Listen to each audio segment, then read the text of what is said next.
Ocarina of Time and GoldenEye 007. People can't mention the N64 without gushing about these two games. Since my gaming adventures didn't really begin until the GameCube, I was unfamiliar with both of these landmark titles. Eventually, I played a couple hours of Ocarina of Time, but it wasn't until Christmas 2010 that I got a taste of what GoldenEye had to offer when I played the reimagining on the Wii. It was and still is one of my favorite shooters on the system, but with the original N64 version available on Switch, I wondered what it would be like to go back and experience the game that so many people raved about. Will it hold up to the test of time? And how will the iconic British spy's murder spree stack up against Nintendo characters like Link and Mario? Find out on this episode of Nintendo Kill Count as we track everything we kill as James Bond in GoldenEye 007. Even though I never saw the film, from what I understand, GoldenEye follows the events of the movie. As soon as I dropped into the first level, the dam, I aimlessly wandered in circles and fired my gun in every direction. Not because I didn't know where to go or how to shoot, but because the default control scheme on Switch is insane.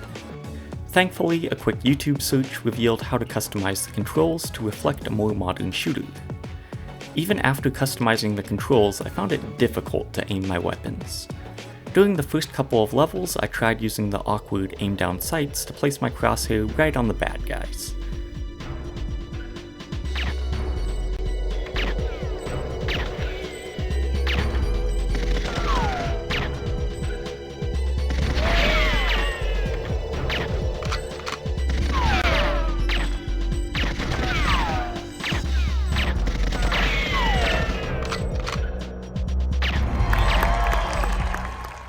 Eventually though, I realized the game had a very generous lock-on aim assist feature, and I spent the rest of the adventure spraying bullets downrange and hoping that the game would help me out.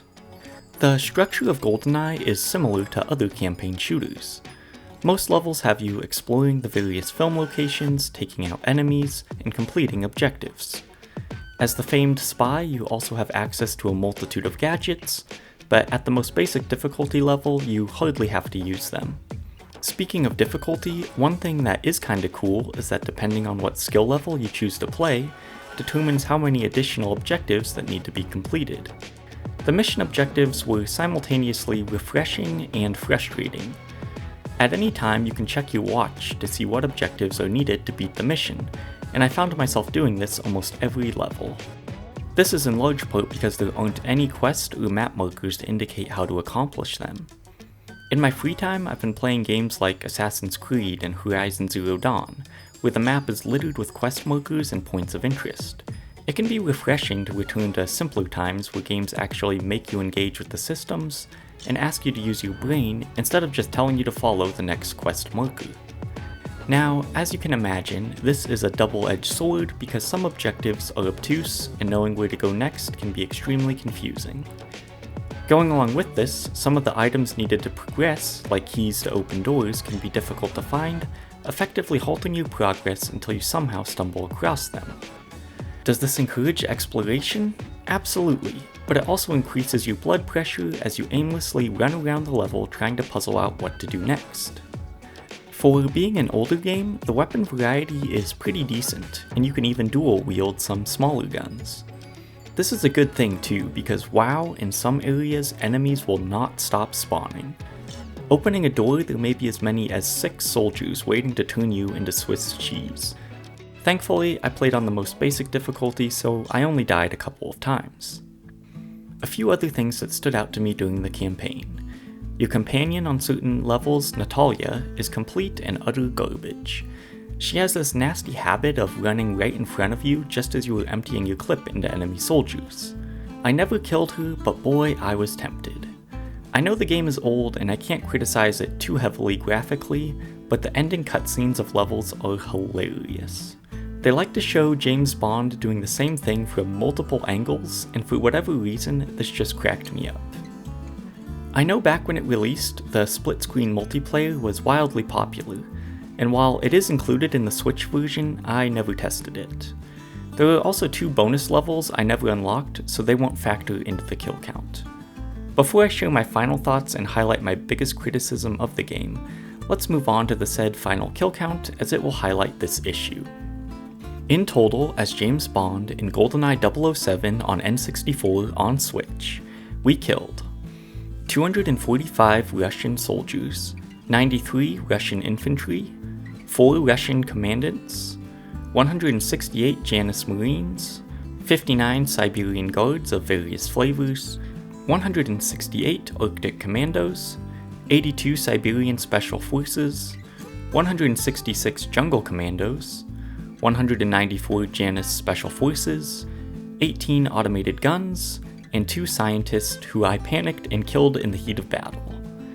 We also killed Alec Trevelyan 3 times, Xenia Onatop once, and General Orlomov 3 times. This brings the final kill count to 1,206. This puts James firmly in second place on the kill count leaderboard, just below Michael Ford from The Conduit, and just ahead of Link from the original Legend of Zelda. Now, you may be wondering why the kill count is so high, and how it is possible to kill a named character like Alec more than once. The reason for this is that I had to replay multiple levels multiple times. And why is that, you ask? Because of one fundamental design flaw: letting the player complete a mission even if they haven't finished the mandatory objectives. So, for example, you can get to the end of the final level like I did and kill Alec, the main villain, triggering the closing cutscene. The mission end screen pops up, and next to one of the objectives is the big word failure. You now have to restart the entire thing. This mission only takes about 5 minutes, so it's not a big deal, but in others that take 30 minutes, it is beyond frustrating. As someone who didn't grow up gaming in this era, this is absolutely the most triggering thing I've experienced on this channel thus far. Why are you allowed to do this? Now, thankfully, you can create save states in the NSO version, which helps a little bit, but still, this is an aspect of game design I'm glad we've moved on from. After completing GoldenEye, I was surprised by how much I enjoyed playing, because it had several things working against it. First off, the main character is James Bond, who I don't like. From the few movies I've seen, he comes across as arrogant, suave, and almost oily, which is probably by design, but it doesn't make me want to play as him in a game. The second thing working against it is that I had already played the more modern Wii version. It can be hard to go back to an older game once you've played an updated adaptation. Despite this, and even though I found the controls to be janky, the gunplay to be awkward, and the ability to complete missions without finishing objectives to be maddening, I still had fun. Does it stand up to the test of time? Not really, but can you still have some enjoyment gunning down enemy soldiers as James Bond? Absolutely. I would still recommend checking out the Wii version over this one, but if you have NSO and are looking for a little gaming history lesson, give GoldenEye 007 a shot. Thanks for watching, and consider subscribing to stay up to date on new episodes.